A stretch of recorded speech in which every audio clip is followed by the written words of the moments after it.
travail mérite salaire, dit-on. Alors un salaire proportionnel aux prestations. Les hommes en toge noire se plaignent des incompréhensions qui adviennent souvent avec leurs clients après leurs prestations. Les justiciables, eux, se plaignent du barème qui est souvent au-dessus de leurs moyens. Rares sont ceux qui se permettent encore ce luxe. Alors que pense notre expert maison Freddy Monsois sur cette controverse? Est-il nécessaire de négocier en amont pour éviter des malentendus après? Freddy Monsois nous répond. L'honoraire de l'avocat, c'est le prix que demande, peut demander ou doit demander un cabinet d'avocats en contrepartie de ses prestations de nature juridique. La fixation de l'honoraire d'un avocat peut dépendre soit d'un accord avec ce dernier ou son client, et cette convention peut généralement s'établir par écrit. L'avocat a également la possibilité de fixer ses honoraires partant d'un régime tarifaire qui repose sur un barème assorti de différentes fourchettes des prix. Mais sous l'ordonnance loi du 10 juillet 1968, les honoraires étaient fixés librement par les avocats. Toutefois, si le client contestait le montant, il pouvait saisir le Conseil de l'ordre aux fins d'une conciliation. En cas d'échec, il peut saisir la cour d'appel. Cependant, il est aussi bon à savoir que les frais honoraires dus aux avocats peuvent être recouvrés par contrainte. Mais somme toute, le travail effectué par l'avocat n'est pas toujours facile à évaluer. Pour les hommes en toge noire, leur travail est souvent sous-évalué. Ils prestent avec brio pour n'avoir en retour qu'une maigre récompense, se plaignent-ils. Une vision pas du tout partagée par les clients qui pensent que les avocats fixent la barre très haut en demandant des sommes faramineuses. Du coup, les gagne-petits réfléchissent à deux fois avant de recourir au service d'un avocat. Il n'est pas agréable pour celui qui a sollicité les services d'un avocat de se dérober de ses engagements de payer les honoraires.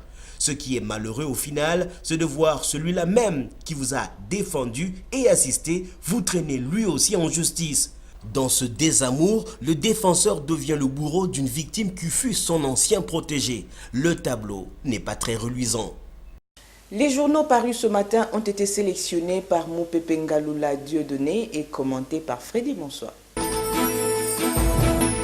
Cette revue de presse partira de la prison de Makala où le phare annonce le retour au calme dans cette maison carcérale après les événements survenus mardi dernier. À la base de ce soulèvement, le transfert du détenu Katende et ses compagnons chargés de la sécurité interne à la prison de Ndolo. Ces détenus appelés Kapita sont accusés d'incitation à la haine et à la révolte contre le nouveau directeur de la prison. Le transfèrement a provoqué la révolte des autres prisonniers.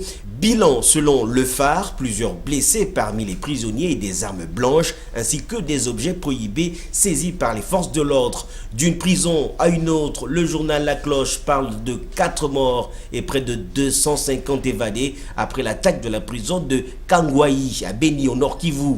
L'attaque a été perpétrée par un groupe Maï Maï. Parmi les morts, on compte un militaire, un détenu et 2 miliciens. La prison de Beni comptait 336 détenus.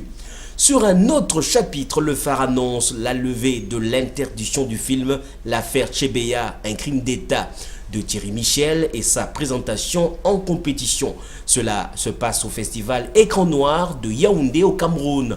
Cela constitue une victoire pour le cinéma, la liberté d'expression et pour les défenseurs des droits de l'homme. Propos du réalisateur belge dont le film internationalement multiprimé est toujours interdit en RDC et son auteur déclaré persona non grata, précise le quotidien Le Phare.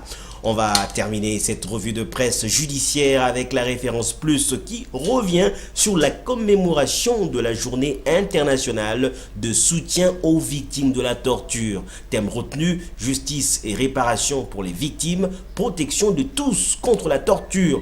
Cette commémoration était l'occasion pour le Bureau conjoint des Nations Unies aux droits de l'homme, le ministère de la Justice et les défenseurs des droits de l'homme de souligner le progrès réalisé depuis la promulgation de la loi du 9 juillet 2011 portant criminalisation de la torture. Mais beaucoup reste encore à faire pour mieux protéger les personnes privées de liberté contre les abus des agents étatiques. Voilà tout, Nathalie Capella.